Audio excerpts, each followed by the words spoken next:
Dr. Steffany Moonaz. I am the author of Yoga Therapy for Arthritis, a whole person approach to movement and lifestyle. I'm a yoga therapist, a yoga researcher, and of course a yoga practitioner. I serve as the Director of Research at the Maryland University of Integrative Health in Laurel, Maryland, which has the nation's only Masters of Science in Yoga Therapy. I also am the founder and director of an organization called Yoga for Arthritis, which brings training to yoga professionals about arthritis and related conditions, and also brings yoga's tools and practices to people living with arthritis. Today I'm going to talk a little bit about accessibility in yoga. So let's start just by talking about what yoga is in the first place. I suspect that some of you are yoga professionals yourselves, either yoga therapists or yoga teachers, and many of you have probably practiced yoga at some point or know someone who does. But I believe that there are some misconceptions about what yoga is, especially in modern times. So the term yoga means to yoke or to unite. And you could think about that as being the unification of the mind and the body. So that yoga is not actually a thing that you do, but a state that you experience.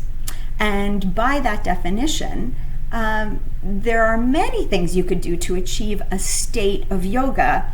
And yoga now in modern times is defined as the practices that foster a state of yoga. So what are those practices? Well, immediately we think of the postures, and the postures are certainly the most prevalent component of yoga practice in modern times. Sometimes a practice of yoga that is focused heavily on the physical practice might be called modern postural yoga, which is very different from the broad and comprehensive toolbox of practices that are part of yoga in its evolution over millennia. So that toolbox, you could say, includes philosophy, breathing practices, mental practices like mindfulness and meditation, practices such as relaxation and fostering of body awareness, and then certainly movement and the physical practices, as well as acts of daily living or lifestyle choices that can be aligned with yoga, chanting, mudras, which are seals or energetic locks of the body. So there's a very broad toolbox of yoga beyond what we envision as the physical postures alone. And so what does it mean to have accessibility in yoga? Well, just as the name suggests, it means that the experience of yoga is accessible to anyone. And that is not necessarily true, especially in modern times, but you could say that that's actually been an issue throughout history. Of course, anyone could do things to work toward a state of unification of the mind and the body, or the individual and the cosmos, as you might think about it, or the integration of movement and breath. All of these are ways to experience a state of union. But the practices that we call yoga, the teachings of yoga, have not necessarily been universally available. In my work, which is research focused on the use of yoga with people experiencing arthritis, and that can be any one of the many forms of arthritis, we found that a comprehensive yoga practice that does include physical postures as well as moving sequences, breathing practices, chanting, postural awareness, philosophy, breathing, relaxation, the whole bag, that is associated with lots of changes in the way that people experience their arthritis. So we've seen reductions in pain, 30% pain reduction with 8 weeks of yoga. We've seen changes in people's physical functions and physical fitness, the things that they can do with their body. We've seen changes in psychological states, so changes in mood, changes in depressive symptoms, and we've even seen an indication of some changes in the joints themselves. More broadly, we're really interested in quality of life. And so you could say that all of those things, the physical fitness and the disease symptoms and all of those things, impact the way that a person lives with their disease. There's no cure for arthritis. There are things that we can do to manage it and to slow the progression of it, to reduce the symptoms. Bringing the tools of yoga to life with arthritis is really about living differently with the arthritis. So we have to make sure that the yoga that is presented to people living with arthritis is safe and appropriate, given whatever challenges or limitations may exist because of the arthritis. However, the kind of yoga that we offer in a research study, which is tailored to the people in that class and whatever they're experiencing with their arthritis broadly or even specifically on that day, that may be very different from the yoga that is available in their communities. So we can look at the research findings and say, well, yoga is safe, nobody in these research studies gets hurt, it seems to be really beneficial, it reduces pain, it improves physical fitness for people with arthritis, they feel better, their quality of life is better, it's sort of a no-brainer, let's recommend yoga for people who are living with arthritis. Unfortunately, the kind of yoga that's offered in these research studies may not be available in the community. In fact, oftentimes the yoga that is available in someone's community tends to be geared toward people who are very physically fit, oftentimes people who are young, able-bodied, and we'll get to even more characteristics later. But if that's the yoga that's available in your community, then that means that perhaps yoga is not accessible, right? Because it's not just about there being yoga in your community. You could probably throw a stone in any direction from any point around you and you'd hit a yoga studio. But just because there's a lot of yoga around doesn't mean there's yoga that's safe. In fact, there are two research studies that I like to point to in tandem. One is a systematic review that was done of research studies involving yoga. And that systematic review takes a whole bunch of studies that have been done and it looks at them overall to see a bigger picture. And this particular systematic review was of safety in yoga research studies. Now, one thing that that was a limitation of that systematic review is that sometimes the reporting on yoga research is not as good as we would like it to be. So we may not be able to glean as much information about what happened in a study as we like. But that being said, what came of the systematic review is the suggestion that yoga in the context of a research study is incredibly safe. In fact, it's as safe as any other physical activity and perhaps even as safe as life itself. So, there's a chance when you're walking down the street that you'll trip and get hurt. There's also a chance that in a yoga class you could trip and get hurt, but the chances are no greater that you'd get hurt in a yoga research study than that you'd get hurt in your daily life.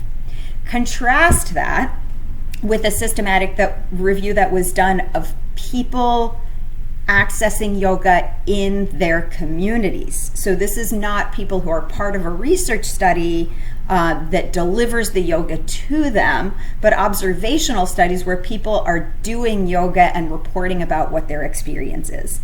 And the contrast is quite great because it turns out that people who are accessing yoga in their communities have a greater chance of getting hurt. Now, why that distinction? Why is yoga safer in a research study than it is in the community? Well, the yoga that's being offered is very different. When you design a research study, you're designing it for the people you know are going to show up.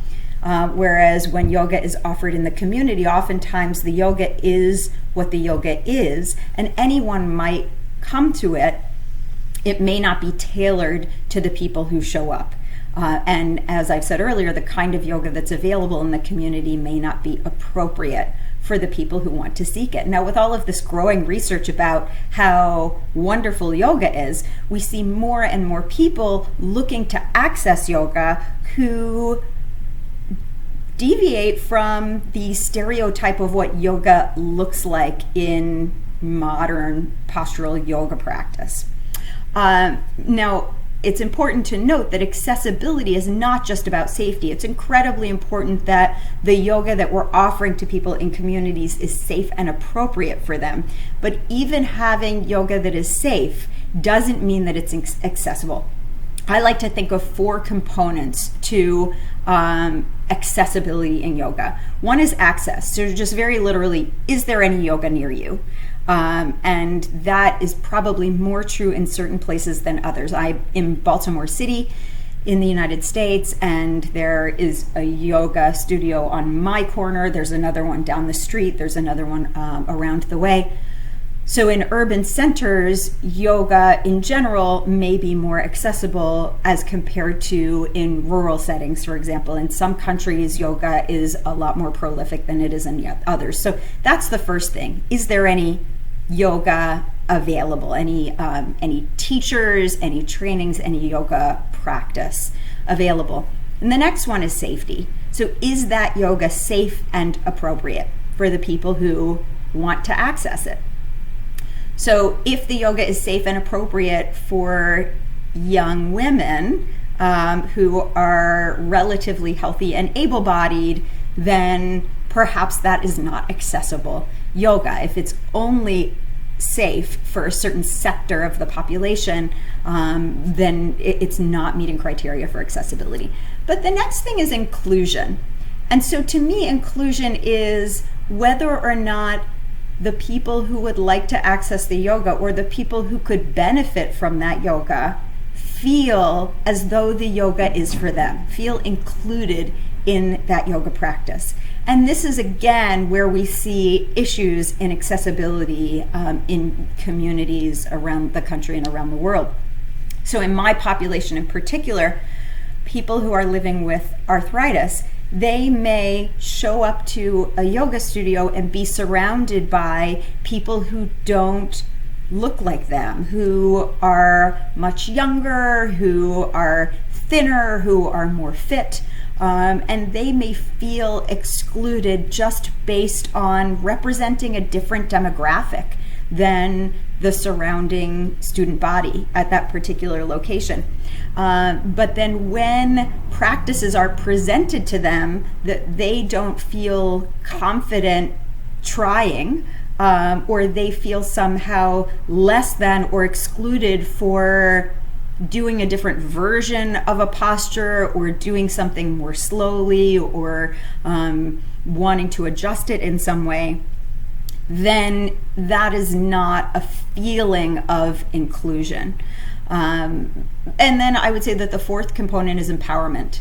And so you can include somebody in your studio or class and not empower them with the tools of yoga to, as I like to say, be the world's leading expert of their own body, to make the practice theirs, to feel autonomous in their practice. And that is a layer of accessibility that I think goes beyond even inclusion. So if we have identified these issues, what do we do about it? Well, I want to point out first that I'm speaking from the lens of working with people who have arthritis, and certainly there are issues of accessibility for people with joint disease, with movement limitations, with disability. That is only one segment of accessibility. So the people that I tend to work with also tend to be older. They may be less physically fit. Those are also ways that they may feel excluded. And that does not even get to issues such as gender, which is not equally represented in yoga practice. Issues of race and ethnicity and language barriers and socioeconomic status and neighborhood and culture, all of which can feel like barriers to accessing yoga.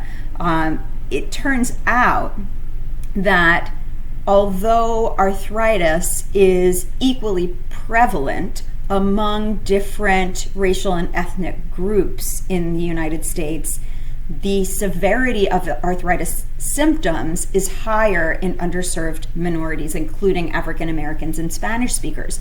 Now, there are a lot of reasons why that could be, but what that says to me is that those populations could stand to benefit even more from the practices of yoga, which we know can be associated with reduced symptom severity. And yet those are populations that may have the least amount of access in terms of all of the four pieces that I talked about. The access, from just, is there yoga available, the safety of that yoga, inclusiveness, and certainly empowerment. So following the first randomized controlled trial that I conducted looking at the effects of yoga for people with arthritis, we actually found that underserved minorities were more likely to not show up on the first day of yoga. In other words, they would sign up for the study but then not come to the classes. And so following that first study, we designed a second study at the National Institutes of Health looking at yoga that is intended for African Americans and Spanish speakers with arthritis. And we found that the strategies that we use in order to intentionally be more inclusive made a big difference for the people who participated. So I'm going to talk now that we've looked at what are some of the issues with accessibility in yoga, what are some strategies, what are some things we can do about it. So one of them is representation in yoga. How many times have you seen images of yoga that are of someone who is young and thin and able-bodied and probably female? So when we see those images of representation in yoga, it sends a message to our communities that this is who does yoga. This is who yoga is for. When in fact, there are many other sectors of the population more broadly who could benefit from yoga practices and for whom we have research to suggest that yoga could be beneficial in specific ways. So just representation alone can go a long way in sending the message that yoga is open to all. That's something that we did in that research study at NIH I talked about. We made sure that all of the images were very diverse and inclusive. But it's not just who's in the image, it's what they're doing. So for the folks I work with who have arthritis, when they see images of yoga where people are standing on their heads or twisted up like pretzels, it tells them that yoga is this very specific physical thing that may be intimidating to them or may leave them out. And in fact, those kinds of images really can interfere with referrals to yoga or recommendations about yoga, because when healthcare providers see images of yoga like that, it reinforces in their minds also who yoga is for. And because of that, they may not recognize that their patients could benefit from arthritis. When we were conducting the first study at Johns Hopkins, in the beginning of recruitment, it was actually very difficult to encourage rheumatologists to recommend their patients because they were concerned about safety. And it's no wonder that they were concerned about safety given what the representations of yoga in the public media generally are.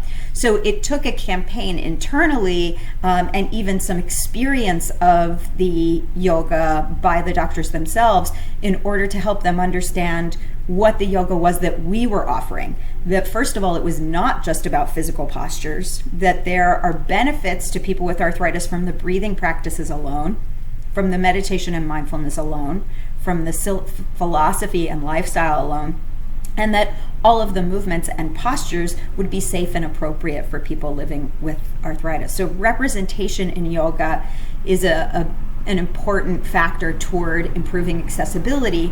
And as I was just mentioning, another strategy is educating healthcare professionals.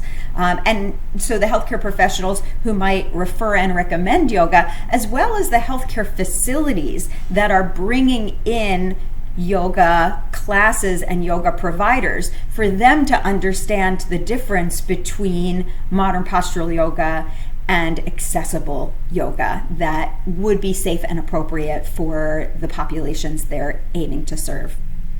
Next, training yoga professionals to be safe and inclusive. So oftentimes, yoga teachers receive 200 hours of training to offer a very specific yoga package, a very specific sequence based on whatever the foundation of their training is. And 200 hours really is not very much to expand beyond that and consider issues of inclusion and safety and empowerment.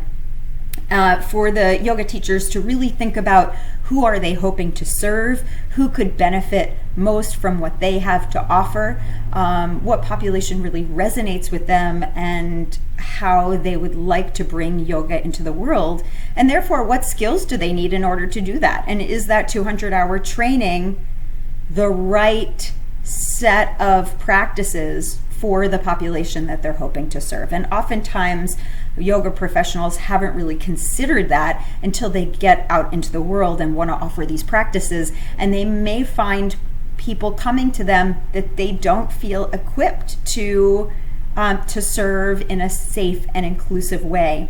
They may want to then seek additional training, and this is where we run into the research yoga being very different from the community yoga, because if your training equipped you to teach a high impact, vigorous type of yoga practice, and the people who are coming to you have movement limitations or are older or larger bodies, it may be a mismatch. So how do we train yoga professionals to make sure that they have the skills to be able to welcome anyone who wants to practice with them into the fold?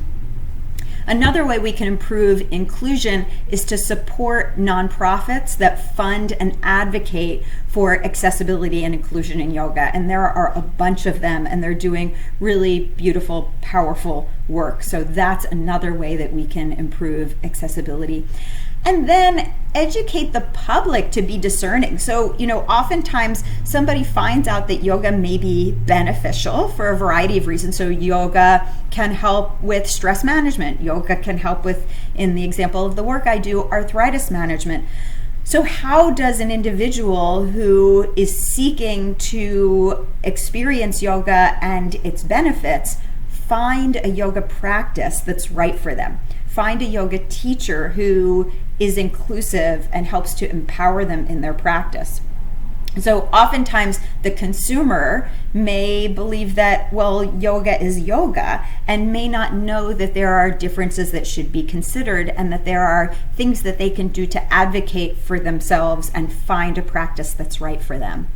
And then lastly, helping individuals to find a sense of self-efficacy in their own practice. So self-efficacy is a concept that we think about in research, which is your belief in your ability to do things. So you can have self-efficacy for a lot of different things. You could have self-efficacy for managing your stress. You could have self-efficacy for taking care of your health. You could have self-efficacy in your yoga practice. So that self-efficacy means that once I have the tools of yoga in my toolbox, once I've learned how to engage with the yoga practices in a way that is safe and appropriate for me, I can do it myself, right? So the ultimate goal, I think, of many yoga professionals is to empower their students so that their students can make yoga a part of their daily life and come to class just to be able to experience the community and to be able to engage in yoga in a group setting or with a teacher in a different way, but that's not the only way that yoga is available. I often recommend to people with arthritis that they start with a yoga therapist, because the yoga therapist will work with them one-on-one and help to build a practice that is tailored to what their particular needs, goals, limitations, and challenges are. But once that individual has those practices available to them, they can continue to engage with those practices all the time. In particular, I'm a big fan of what some people call yoga snacks, which is that yoga doesn't have to be something that you roll out a mat and practice for an hour, but that yoga can be a part of daily living, that the practices of yoga are practices that we can do all the time. So an example would be, if you're standing in line, can you stand with alignment and awareness of your body in space? When you're having a conversation, do you notice if there are parts of your body that are tense, and can you encourage them to relax? When you're driving, do you notice your breath, and are you breathing fully and deeply?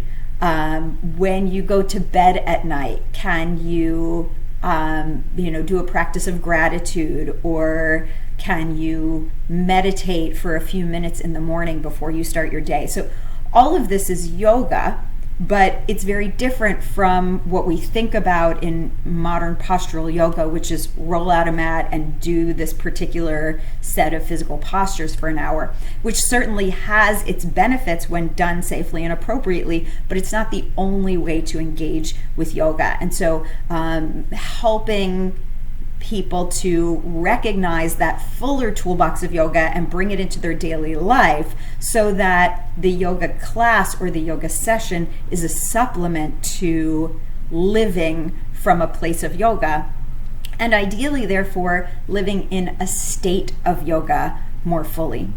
So an example of that, I was asked actually during a recent training, if I were to recommend just a few practices that people could do that wouldn't take an hour, what would those be?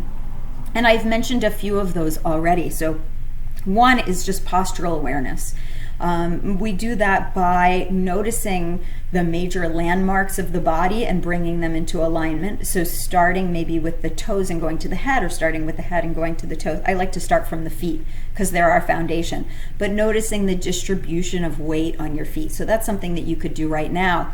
Just rolling front to back, side to side on the feet, and really feeling the four corners of the foot pressing down into the floor. Feeling the alignment of the knees over the ankle, making sure that the knees aren't locked.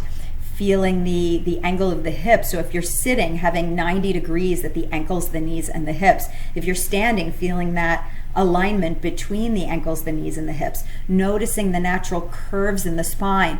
Drawing the shoulders back and down, because oftentimes many of us are sitting forward with our backs rounded. So being able to draw the shoulders back and down. Let the arms relax in the lap or at the sides. Noticing whether our head is forward, as many of us tend to do, or is it back? Is the chin tilted up or down?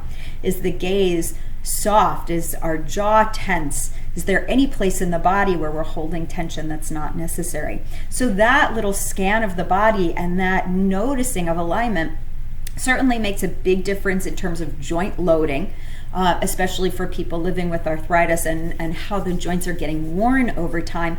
But it also affects our breath, it affects our blood flow, it affects our mood and the way that we feel, and there's some research to suggest that. So just noticing how we're standing and sitting is a way to practice yoga in daily life that doesn't require a teacher once we learn how to do it, and doesn't require a class, most certainly.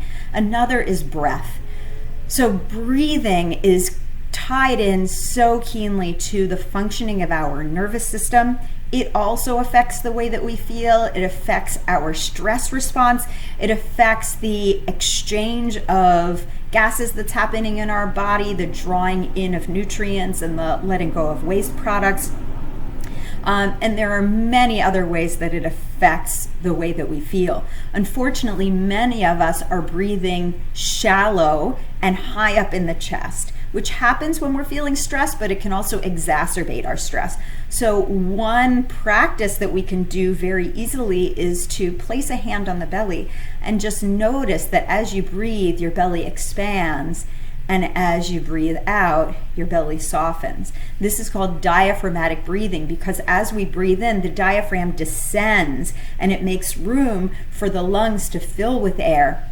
And then as the diaphragm ascends, the lungs empty of their air. So noticing if we're breathing fully and deeply is another very powerful yoga practice.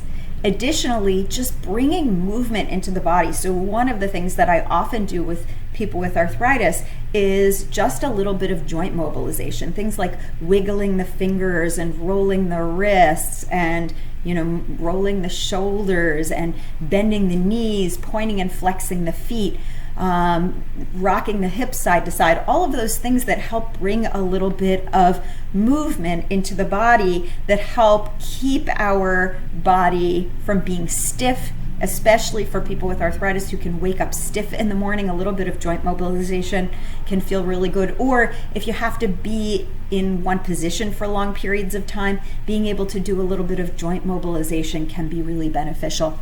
And then lastly, I'll just say meditation is so key because meditation changes the way that our brain is mapped. It literally changes the structure of the brain. It builds gray matters in areas that affect the way that we feel, the way that we experience pain, the emotions and the ways that we think about the situation that we're in. So the practice of meditation is not what people usually think of when they think about how yoga can benefit people with arthritis and chronic pain. But I really think that it's so key, and it certainly doesn't require a class, and it doesn't require any fancy equipment. It just requires the strategy of holding the focus of the mind on one thing. It could be absolutely anything. And then as your mind wanders, which it's going to do, notice that the mind has wandered and bring it back without judgment over and over again. So lots of people think, oh, I can't meditate because I can't sit still, or I can't meditate because I get distracted. Meditation doesn't have to be done sitting still. It can be done lying down. It can be done while walking. It could be done while doing the dishes. All that's required is discipline of the mind. Additionally, meditating doesn't mean that your mind is still. It means that you notice when your mind has wandered. So every time that you notice that your mind has wandered and you make the decision to bring it back to the focus of your choice, you are changing the structure of your brain and therefore changing many different factors that are affected by the structure of the brain. So hopefully I've given you a few tools that you can use to make yoga more accessible in your own life and also more accessible with the people around you who may not have access to yoga otherwise. Hopefully also raised your awareness about accessibility in yoga, the factors that are a part of it, and things that we can all do to make yoga more accessible for the people who are interested in practicing yoga and the people who could benefit from it. I want to thank Singing Dragon for not only being the publisher of my book, Yoga Therapy for Arthritis, a whole person approach to movement and lifestyle, but also for holding the summit and for being such advocates and really giving a platform and a voice to those of us working in this space. So if you have any questions at all, feel free to contact me at Steffany at arthritis.yoga. That's STEFFANY at arthritis.yoga. You can get my book from Amazon, from Singing Dragon directly, or elsewhere. And I hope that this has been useful. Thank you so much for your time.